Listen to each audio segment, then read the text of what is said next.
Is this just fantasy, or is this Nosferatu Symphony of Horror?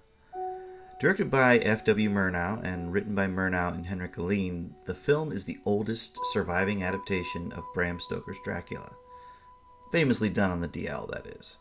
An unofficial adaptation with different character names and a few different plot points, but it can't change the fact that it is Dracula. Even the original intertitle said Dracula rather than Count Orlok. For this video, I am not going to talk extensively about the director, the adaptation, or basic things like that. There are great videos out there that already cover that.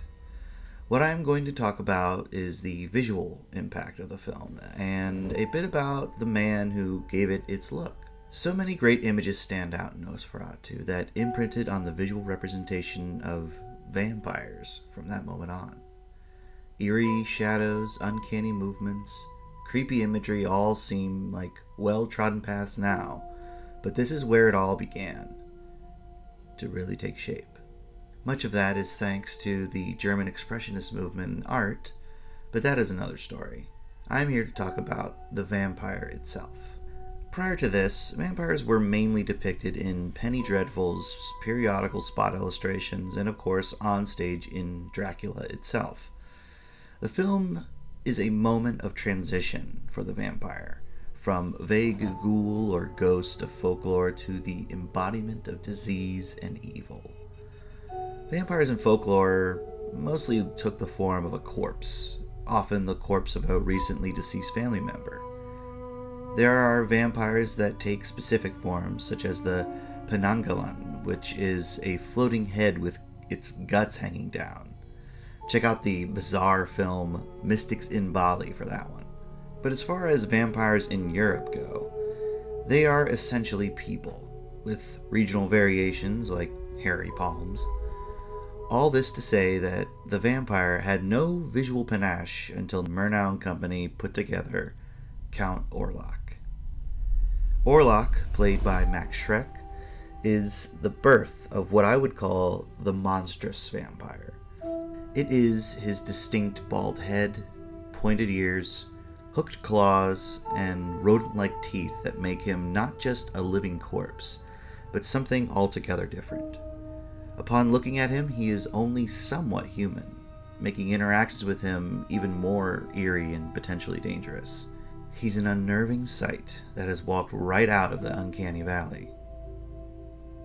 From here, we get Barlow from Salem's Lot, the Reavers in Blade, all the way to Blood Red Sky and The Last Voyage of the Demeter, and many others.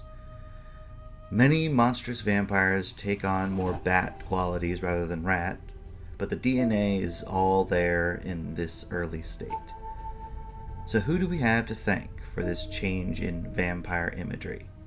Certainly Max Schreck and his distinguished features of an emaciated frame and hungry look lend itself to being a distinct vampire. It may have been the case that he applied the makeup himself, but it was not he that developed the look. That honor belongs with the film's producer and production designer, Albin Grau. Grau is an interesting figure to say the least.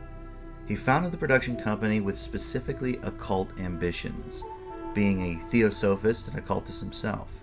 If they had not gone bankrupt, we surely would have gotten more occult films from them. The occult nature of their intentions comes through in the film in this insane-looking contract in the finished film. Look at this thing.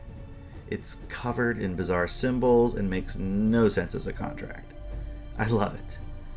But as an occultist, why deal with vampires and not something more esoteric?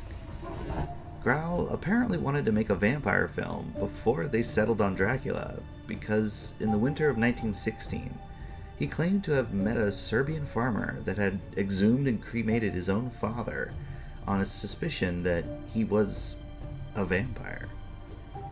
In the ensuing years, the idea eventually led to Nosferatu, and Grau's work as an artist brought to life a being out of myth, and maybe his own nightmares. His designs and ideas for Orlok and the film come through in his amazing production drawings, and also the posters that he made for Nosferatu. The look and feel of the creature comes through brilliantly. It's also not hard to see that in their writing and creating process, they developed the connection between the vampire and the plague. Rats feature prominently in the film, and he appears as a giant pale rat bringing a hideous disease with him. Through the collaboration of so much talent and artistry, we received this new vampire, and along with it, a new and deadly weakness for the creature: daylight. Prior to Nosferatu, no vampire, not even Dracula, feared sunlight. Certainly they slept in their coffins by day, or in their native soil, but sunlight was not fatal. In a way to have a dramatic and sudden ending, and also a less expensive one to shoot, our creature of the night looks upon the dawn and fades away. And with it, fades many of the traditional means of stopping vampires. Heard of running water, hawthorn trees, or eating their hearts? Any of that sound familiar? Not really? Well, they rarely, if ever, make film appearances from here on out. Sunlight became universal, and is now something that all but a few films, books, and other works of fiction abide by. It all started here, with our creature of ultimate darkness. The vampire was just a hungry ghost or spiteful corpse before Orlok. Orlok turned vampires into monsters. Non-monstrous vampires abound for script and budget reasons, but I always get a bit more excited when the creature makeup is applied and the monster takes flight. And monsters rule. Thanks for watching this video. There are many other great videos about this film and its director, and you should check it out. Also, if you love Nosferatu and the theater experience, look into the Invincible Czars. They compose music for silent films and perform it live with the movie. It is one of the best theater experiences I have ever had. Do you love monstrous vampires? What are some of your favorite iterations? Even the vamped up Lost Boys count. Oh, and happy Halloween.